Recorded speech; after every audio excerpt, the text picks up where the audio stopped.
Olá, boa tarde. Começa agora o RN em Debate na TV União. Hoje vamos falar sobre logística de transportes. Nosso convidado é o professor de Logística Empresarial e coordenador do curso de Administração da Universidade Federal do Rio Grande do Norte, professor Carlos Alberto Medeiros. Boa tarde, Carlos, seja bem-vindo.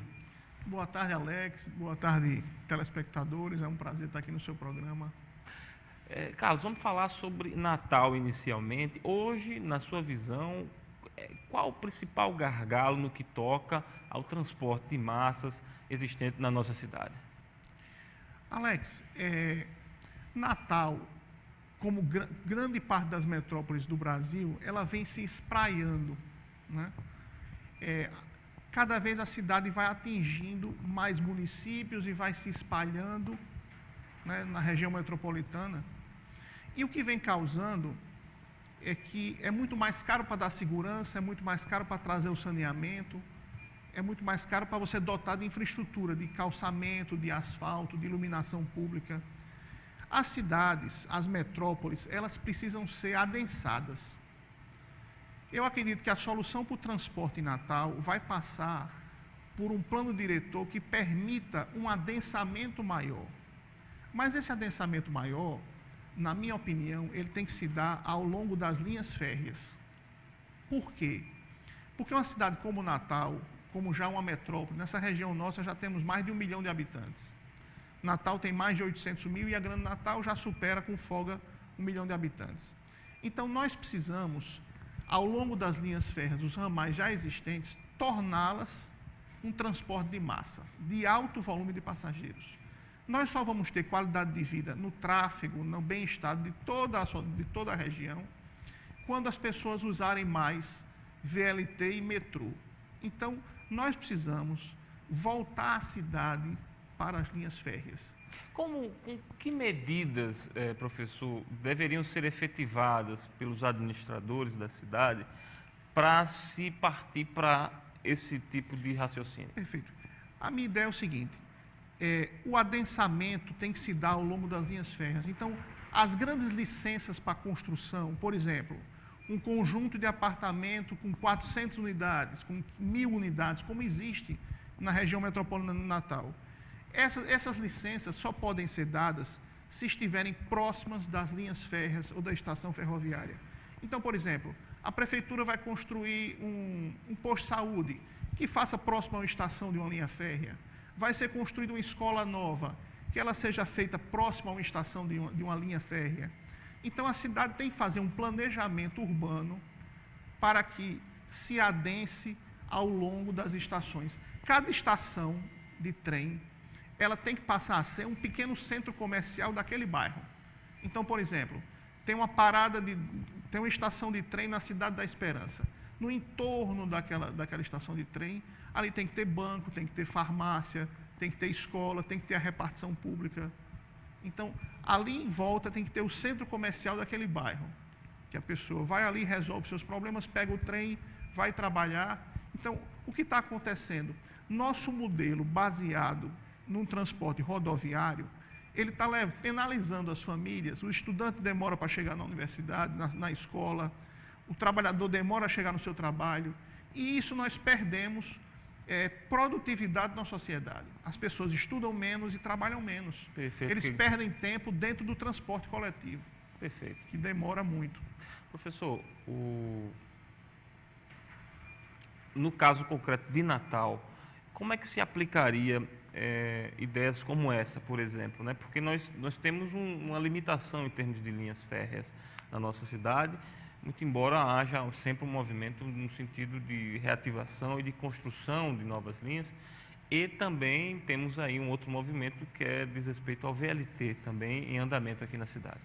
O VLT é um primeiro passo. Ainda ele não tem ainda a capacidade de transporte de um metrô, com a exemplo de São Paulo, Rio, Brasília, que já existe esse modelo. Mas é um primeiro passo. Nós primeiro precisamos dar viabilidade a essa linha já existente. Nós temos duas linhas em Natal praticamente. Uma que liga Ribeira a Parnamirim, e aí continuaria nos novos conjuntos habitacionais que existem para lá, depois Nísia Floresta, São José do Mipibu, naquela região existe o ramal lá montado, poderia ser usado. E nós temos um ramal que vai para a Zona Norte, né, e vai até Ceará-Mirim, e também poderia continuar, né, até mais distante também. Mas a ideia é que, se ele tiver um alto tráfego, começa a ter viabilidade. Então, a cidade primeiro deveria, a região primeiro deveria ocupar essas duas linhas, né, tanto o ramal que vai para a Zona Sul como o que vai para a Zona Norte. Nós devíamos ocupar toda essa área com grandes edifícios, com escritórios, com pequenos distritos comerciais, para a gente dar viabilidade, aumentar a quantidade de passageiros. Num segundo momento, a gente ia pensar em novas extensões e novos ramais. A gente podia ter um ramal entrando pela Bernardo Vieira. Nesse caso, a Bernardo Vieira teria que ser mão única, para que o VLT pudesse circular por ela. Eu acredito que a Bernardo Vieira deveria ser uma mão que entrasse na Zona Sul de Natal, vindo da Zona Norte. Eu acho que essa terceira ponte nossa poderia ser uma ponte que funcionasse como um primeiro andar na ponte de Igapó, né? A Bernardo Vieira, quem viesse da Zona Norte para a Zona Sul, viria pelo térreo da ponte de Igapó, e quem fosse da Zona Sul para a Zona Norte, pegava Mário Negócio, pegava Antônio Basílio, se juntava Nascimento de Castro, o quilômetro 6, ali, aquela avenida do quilômetro 6, elas se juntavam por viadutos e você ia por cima da ponte de Igapó, jogando na Itapetinga, na Avenida das Fronteiras, né? Jogando na região, na Zona Norte, espalhando, né? E mudando o tráfego e diluindo o tráfego que fosse da Zona Sul para a Zona Norte. Eu sou da opinião que a gente precisava,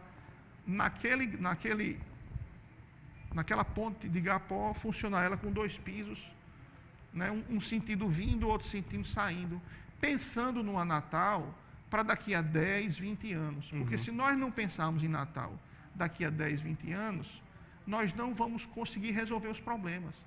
Porque nós não fazemos um planejamento de longo prazo, né? Natal não se pensa Natal como um todo, né?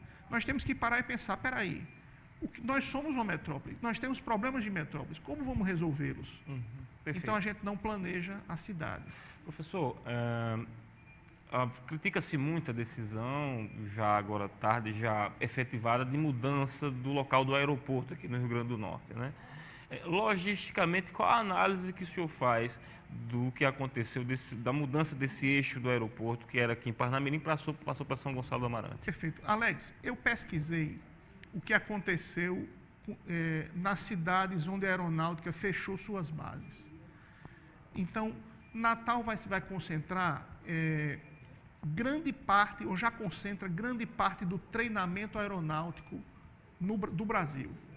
Então, foram fechadas bases em Florianópolis, em Santos, em Fortaleza e em São José do Rio Preto, salvo engano.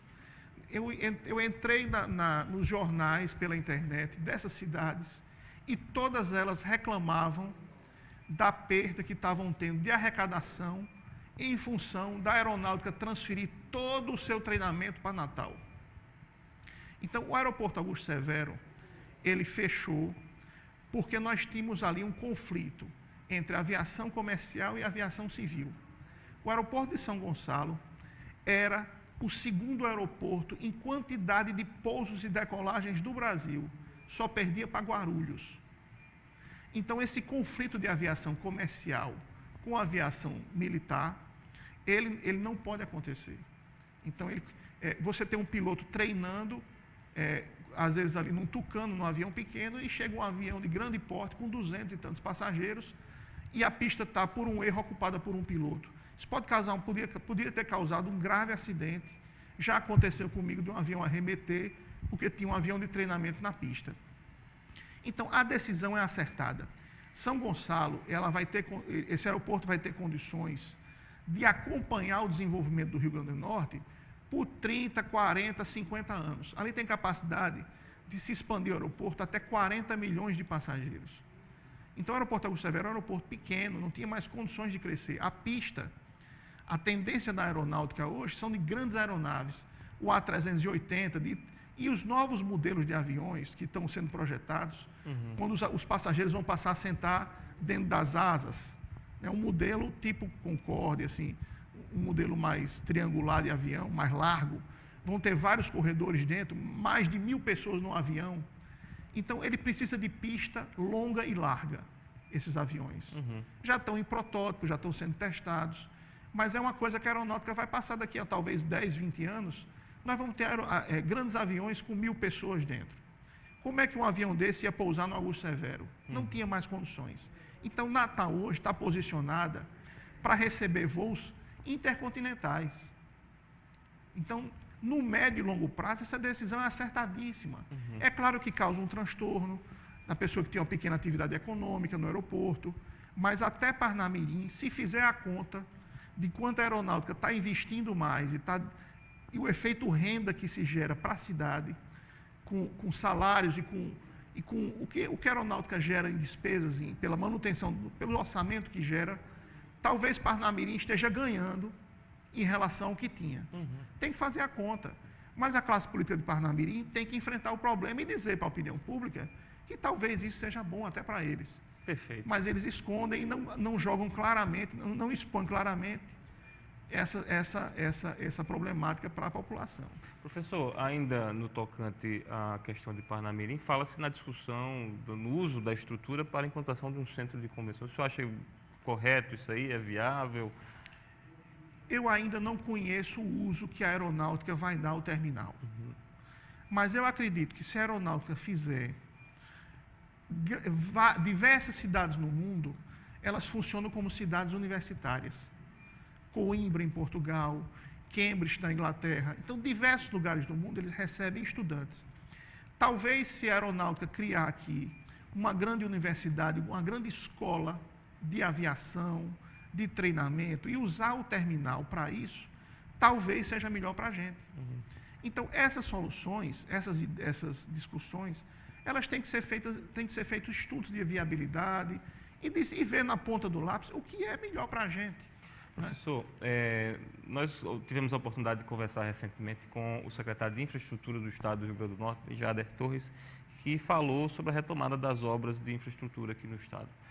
Prolongamento da Prudente Moraes, os acessos ao aeroporto, a estrada de Pipa, né? Perfeito. Qual a importância de termos essas obras já prontas e conclusas para o desenvolvimento do Estado, de uma forma geral? Na verdade, do ponto de vista de logística, quanto mais rápido uma pessoa chega ao seu destino, menos ela está gastando, menos ela está poluindo, né? Um carro ligado no congestionamento, você está poluindo, gastando combustível, você está empobrecendo a sociedade.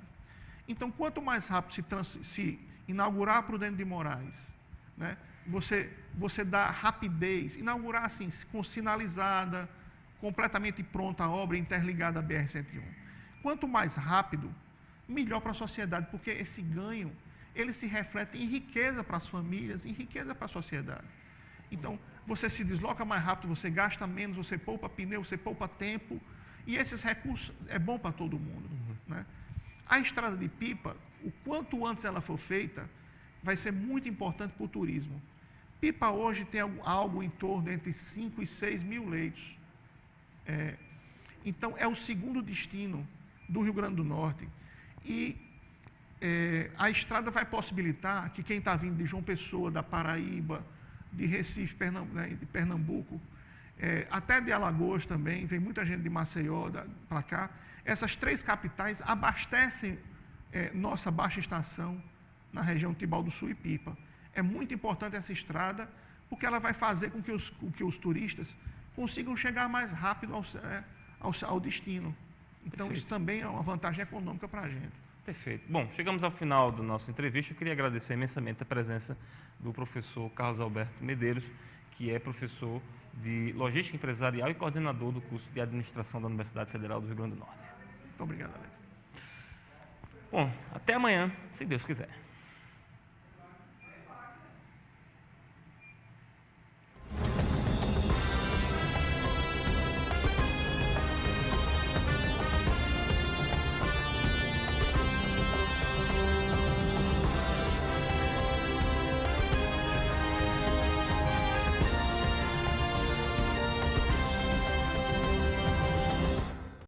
Às quintas-feiras, a partir das 21h30, você assiste o programa Saúde é Tudo.